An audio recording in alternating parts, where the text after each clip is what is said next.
Right. It's like, yeah, sure, go use any payment gateway you want and just pay us 2% on top of it. Yeah, exactly. You can do it. You're completely free to make your own choice. Yeah, totally free. Welcome to the Up and Away podcast, sponsored by Commerce Hero.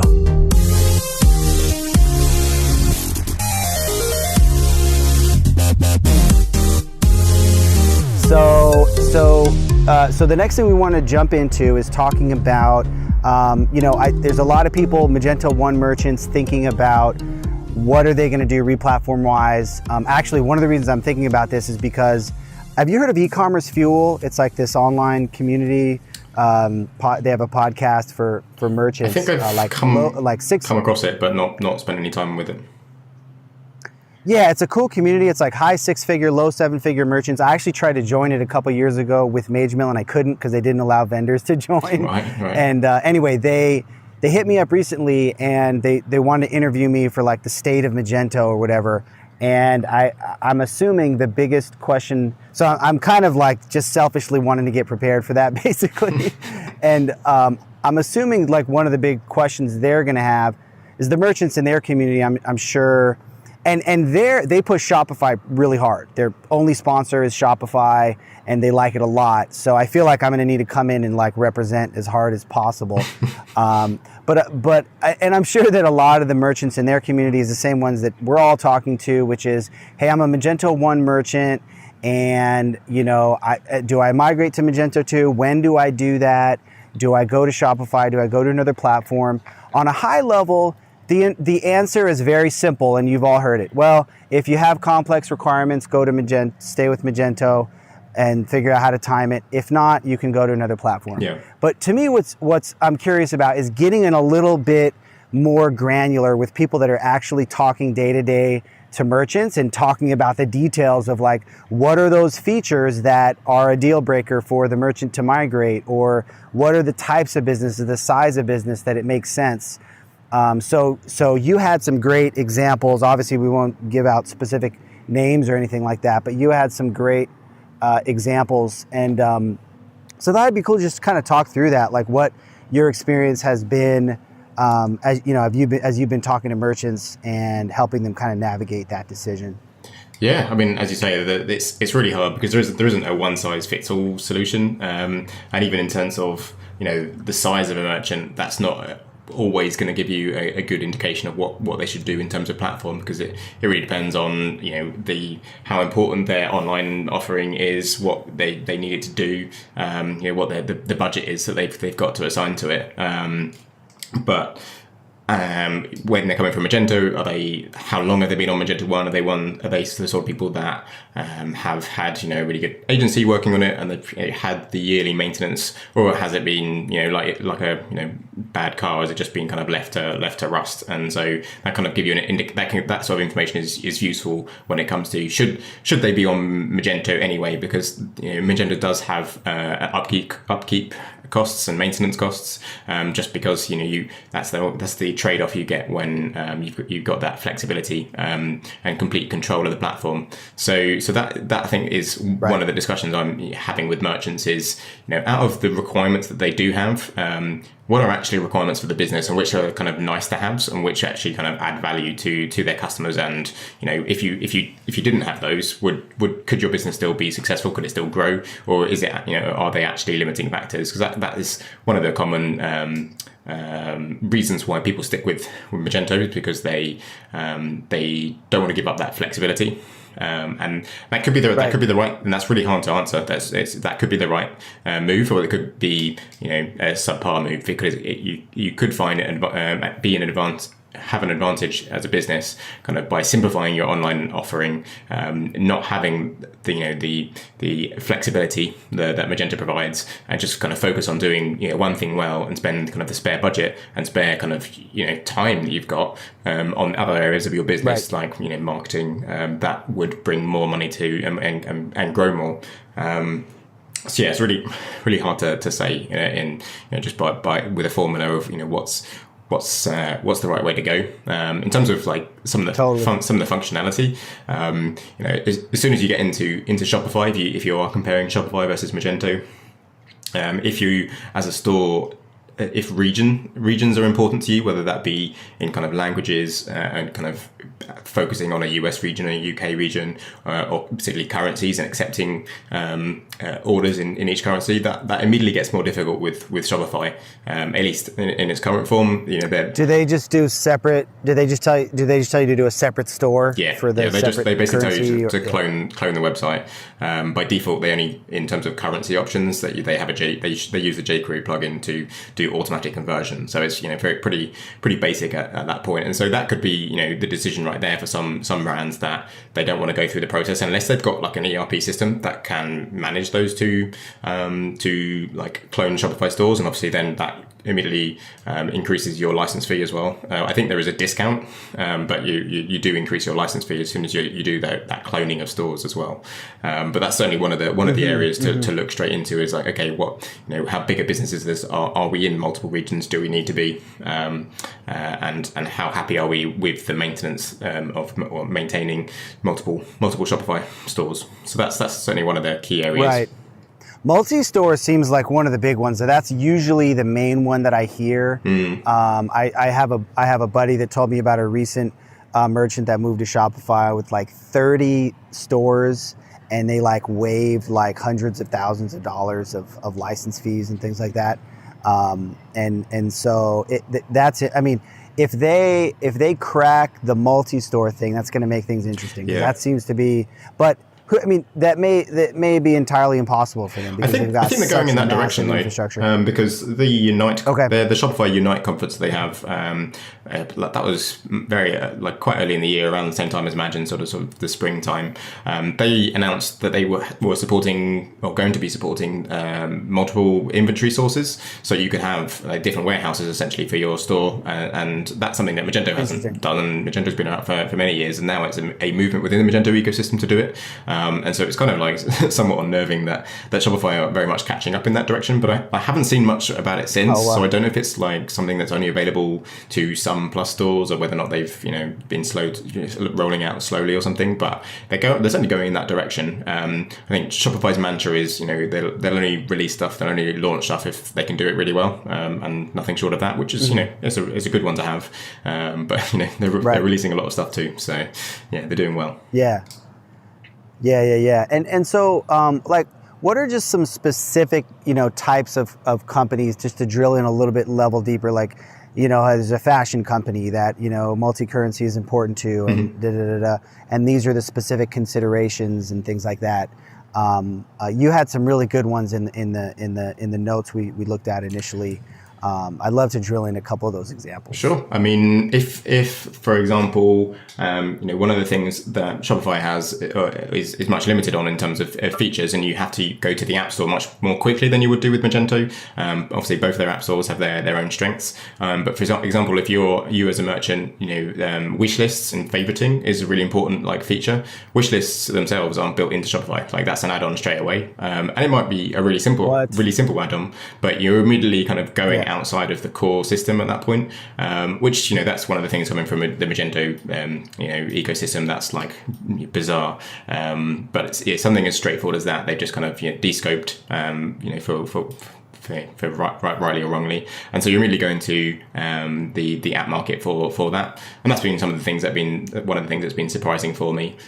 Even something like which is applicable to all of us, the layered navigation, having filters on your category, that's not really there in Shopify. You can filter by tags. It's subpar, and you have to do a lot of it yourself, or again go to the App Store. There are App Store solutions for adding filters, and you can see how quickly you add dependencies on your business on multiple other businesses, and also you've got to then have that hassle of choosing, evaluating each one, choosing one, and then you've got that risk of that business disappearing and you then losing a feature of your website and needing to kind of find a replacement. So obviously I haven't spent enough time in the Shopify ecosystem to know how regularly that happens. But yeah, even something as filters, we have to start reconsidering. Right. And the dependency is, because you could say Magento has the same issue. There's a huge community ecosystem, but the dependency is so much stronger when everything is SaaS and like you said, you're depending on that entire business. If their hosting goes down, if they, with Magento, if the company disappears, you're going to lose support, which matters, but the extension is going to still, the code is going to still be there. It's going to still work. Precisely. And that code ownership thing and having that access, you can do your evaluation in Magento, then you essentially own the code, or you've got a license of the code. And no matter what happens to that vendor, it might be a pain in the ass, but you still have that and your website's still functioning. With Shopify, like, if that third party, if that SaaS product is gone, like, that functionality is. You wake up on Thursday, your wish list is just gone. Yeah, which is an interesting problem that I'm unsure quite how it works. Do you start monitoring for features to see if they've disappeared, or Pingdom needs to do a lot more than check if Shopify store is up. It's got to check that all of your partnerships are still in place. Right. And so this, like, Rebecca Minkoff was one of the big names that moved from Magento to Shopify. Again, we don't know the history of that. I heard there's politics involved, and as there always are. But one of the things I found when I was looking at the filter situation was, if you go to one of their top level categories that have a lot of products in, it takes a long time to load, and the reason is that they're doing filtering manually on the client side. So actually all the products on the page are already, and then they, with JS, they're essentially creating all the filters and allowing you to filter yourself, and pagination is faked as well. So that led to like a 30-second page load time. So I'm sure a big agency was working on that. There's definitely ways to improve how they've implemented it, as there always are, but that was one of the surprising things to me. And it comes back to that's crazy. Even like product attributes. We're used to Magento. You've got your products. You can create as many different product attributes, fields for your products as you like. Shopify, that's not really built in. You're immediately going to they have it in the API. Like, you can do some stuff with tags, and then they have, through the API, they've got some things called meta fields to allow you to store more information on products. But that's, again, not in the admin interface by default. So you immediately have to go to an app store, an app that integrates with that API, or I think I've seen Chrome extensions as well that have add it to the admin area and communicate through the API. So that's why that is why people say it's suited to more straightforward e-commerce, because if you need lots of attributes and then different functionality based on those attributes, you're going to be doing a lot of work yourself. And one of the fears you might end up in, again, Shopify's API is really strong, so you can do quite a lot on top of it yourself. The downside is you then get into a situation where maybe you built your own custom app, and then you have to worry about hosting and uptime, which is precisely the things you want to avoid, and one of the benefits of Shopify in the first place. So yeah, there's definitely some big trade-offs in there. That's crazy. That's some great drill down into some of the specifics. Product attributes. That's interesting. Any other examples that come to mind? I don't know. There's certainly some things that are nice. Like, obviously the admin interface is one of the benefits of having fewer features is that your admin interface is a lot smoother. So when I'm talking to merchants and one of their requests in terms of objectives over a new build, a new implementation, new solution, is that the admin interface is simpler. Magento's never won any awards for its simplicity in administration, and so when you have less configuration and less features, the admin interface is a lot easier to use. So yeah, it's not a reason why you would choose one or the other, but if you have that objective, it's very hard to say. Magento 2 has some nicer parts of its admin, but it's not. Shopify would still win hands down. Right. In terms of like categories of businesses, I don't know why I keep wanting to understand if there's certain buckets. Like, there's a fashion direct-to-consumer brand, with no ERP, and then maybe there's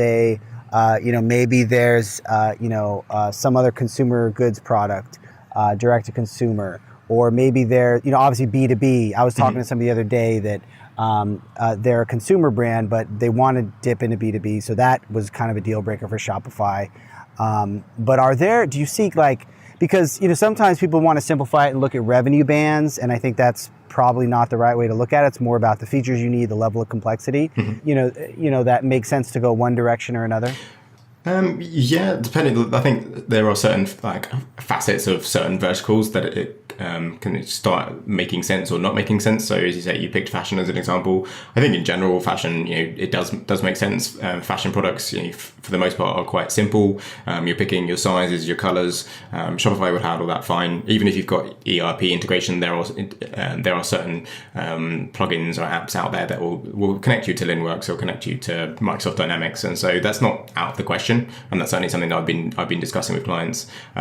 Some brands that are more kind of luxury oriented, maybe they've got personalization of products. That's a point where it gets a bit more tricky because you're getting into I need a feature, and unless that's available in an app, then I'm going to have to start hosting my own app or what have you. And Magento's got a lot more flexibility, so that's one of the reasons why you might pick that. The other one that is a big point for merchants, particularly with luxury brands, is if you've got products of high value and so therefore like high transaction costs. One of the things that really puts off people from Shopify are the transaction fees. So you will pay your transaction fee for PayPal or SagePay or what have you, but then depending on what Shopify plan you're on, you're also going to pay a transaction fee, like the Shopify transaction fee. So the monthly payment you make to Shopify isn't the only way that they get money from you.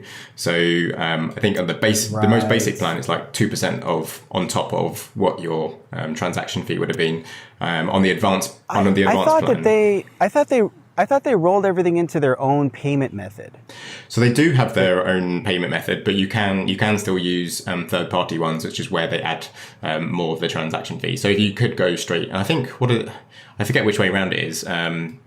BigCommerce white label one payment gateway, and Shopify white label the other. I think it's Stripe and Braintree. So yeah, you can go the Shopify own payments, but you can then use your own one. So if you wanted to say, in the UK, SagePay is the most popular payment gateway. If you wanted to use that, you can, but you would be paying an extra. If you are on the advanced plan, you'd be paying an extra 1% or 0.5%. I think 0.5% is what it goes down to if you're on Shopify Plus or something like that. I'm sure it's negotiable to a certain degree at that point. But so that could end up a big amount of money, and certainly one of the factors when considering the viability of that platform.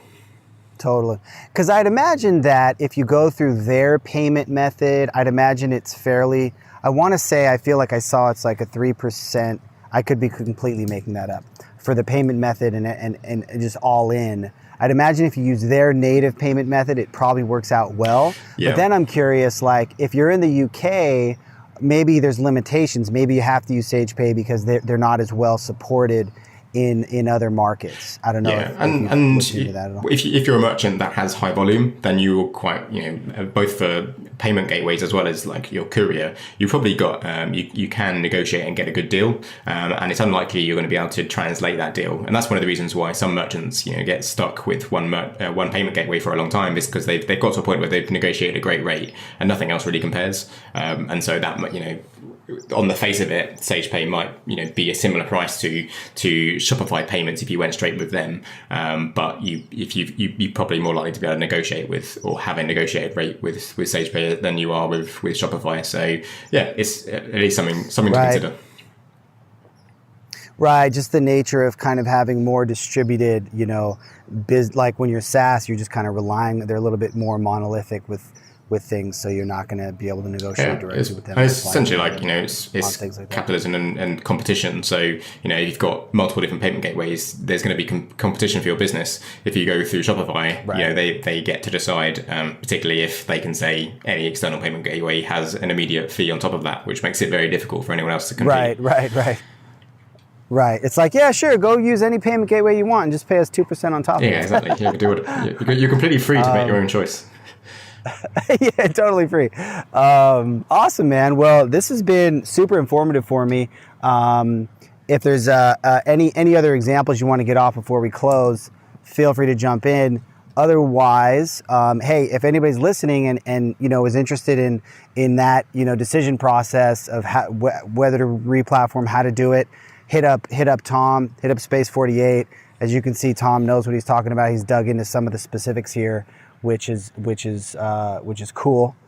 And Tom, thanks so much for coming on. Really appreciate it. Great to catch up.